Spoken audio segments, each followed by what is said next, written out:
దాని తర్వాత ఎగ్జిబిటర్స్ పెరుగుతూ స్వాతంత్రం వచ్చిన తర్వాత పారిశ్రామిక విప్లవం వచ్చిన తర్వాత చిన్న పరిశ్రమలు పెద్ద పరిశ్రమలు ఇంకా పెద్ద పరిశ్రమలు వచ్చిన తర్వాత ఈరోజు వారికి ఒక ప్లాట్ఫామ్ కలిగేటానికి ఆ సంవత్సరం మారుతున్న సమయాన్ని బట్టి ఎగ్జిబిషన్ సొసైటీ వారు కూడా అదే విధమైన ప్రత్యామ్నాయ ఆలోచనలు చేసి ఎవరికి ఇబ్బంది లేకుండా ఎప్పుడు ఏది అవసరం ఉన్నా ఆ రోజు ఎగ్జిబిటర్లు 100 ఉంటే ఈరోజు 2400 పైచీలకు మంది ఈరోజు ఎగ్జిబిటర్లు వస్తూ ఉన్నప్పుడు వారికి స్థలం కల్పించటం వారికి కావాల్సిన అవసరాలను తీర్చడం ఆ విధమైన మేనేజ్మెంట్కి సంబంధించిన వారు ఒక డైనమిక్ వేలో ఆలోచన చేసి ఈరోజు ఇక్కడ ఈ సంవత్సరంలో పెరిగారు ఎగ్జిబిటర్స్ డిమాండ్స్ పెరుగుతూ ఉన్నాయి.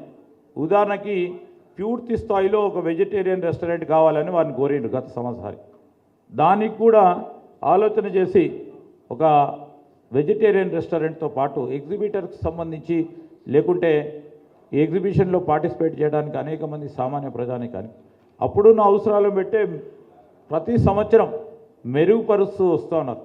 ఇంకా కూడా రాబోయే కాలంలో ఈరోజు ఏది కావాలన్నా ఏ అవసరాలు ఎగ్జిబిటర్స్ కావాలన్నా లేకుంటే సామాన్య ప్రజానికానికి కావాలన్నా ఒక ప్రణాళికబద్ధమైన కార్యాచరణ తీసుకొని ముందుగానే ఈ విధమైన ఆలోచన చేయాలని మరి ఇక్కడ ఉన్న సొసైటీ వారు ఆలోచన చేయటం అనేది చాలా విజయవంతంగా వారు ఆలోచన చేస్తూ ఉన్న తీరును మీరు గమనించాలి.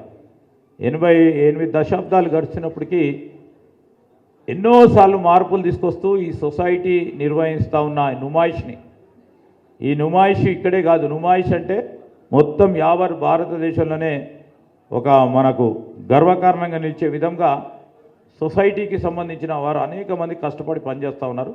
ఎక్కడ ఎవరికి ఇబ్బంది రాదు. వారికి అవసరాలను బట్టి అవసరాలకు తగ్గట్టు కూడా మార్పులు తీసుకొస్తూ ముందుకు నడుస్తూ ఉన్నారు. కరుణాక్స్ ఇప్పుడు యశోద హాస్పిటల్కి సంబంధించి ఇక్కడ వారు ఒక చిన్నపాటి క్లినిక్ ఏర్పాటు చేస్తున్నారు. అదేవిధంగా కరోనాకు సంబంధించి కూడా అన్ని తీర్ల ప్రికాషనరీ మెజర్స్ టేకప్ చేస్తాము. ఇంకా కూడా ఒక రోజు తరుణంలో వారు కూడా కూర్చొని మాస్కులతో పాటు రావాలని, అదేవిధంగా కరోనా టెస్టులు కూడా చేపట్టడానికి సౌకర్యాన్ని కూడా కల్పిస్తూ ఉన్నాం. ఈరోజు అన్ని తీర్ల చర్యలు తీసుకుంటాం. డెఫినెట్లీ నేను ప్రజలందరినీ కూడా కోరుతా ఉన్నాను, మరి మాస్కులు వేసుకొని వస్తే మనకు 10 మందికి మేలు చేసేవారం అవుతాం కనుక దానిలో దృష్టి పెట్టుకొని మేము కూడా అప్పీల్ చేస్తాం సొసైటీ తరఫున కూడా వీలున్నంత వరకు, లేకుంటే ఫ్రీ మాస్క్ ఇచ్చే కార్యక్రమం కూడా అది కూడా ఆలోచన చేస్తామని మీకు మనవి చేస్తాను.